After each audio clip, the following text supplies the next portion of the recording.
निज निजर फायदा पाई तमे माने मते आज नायक रावण गैंग्स ऑफ पुरी प्रतीक्ष और कर्म निर्माता द्वारा प्रस्तुत होगाकु थिबा नूतन Odia cinema Ravan Amiya Patnaik production infinity production एवं 29 फिल्म्स प्रोडक्शन रावण को उपस्थापना करछंती जेउथिरे सुपरस्टार अनुभव महांती राम भूमिकार अभिनय करछंती।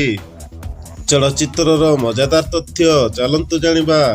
अमिय पट्टनायक प्रोडक्शन एवं जातीय पुरस्कार विजेता निर्देशक अनुपम पट्टनायक ओडिया चलचित्र कर्म गत किछि दशंधि मध्य एक बड़ सफलता पाइछि। यह ओडिशा समेत सारा देश में वाणिज्यिक सफलता हासिल करिछि।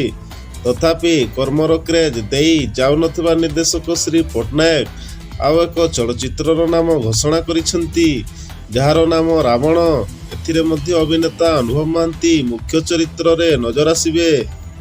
फिल्म प्रथम पोस्टर रे कलाकार मुह नाही किंतु इंग्राजी स्क्रिप्ट रे लेखा जाइतबा रावण रे रक्तर दाग अछि।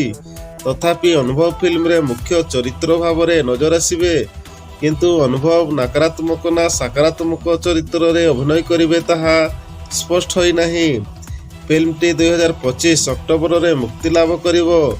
गोटे वर्ष पूर्व फिल्म नाम घोषणा करी अनुपम एवं तांको संपूर्ण टीम पुणी थरे चर्चा रे अछंती। एही फिल्म टी Amiya Patnaik production infinity production एवं 29 फिल्म्स प्रोडक्शन द्वारा प्रयोजित होउछि। एही सिनेमाटी वर्षा पट्टनायक अपित गोलेचा एवं जागृति शुक्ला प्रयोजित करिसेंती।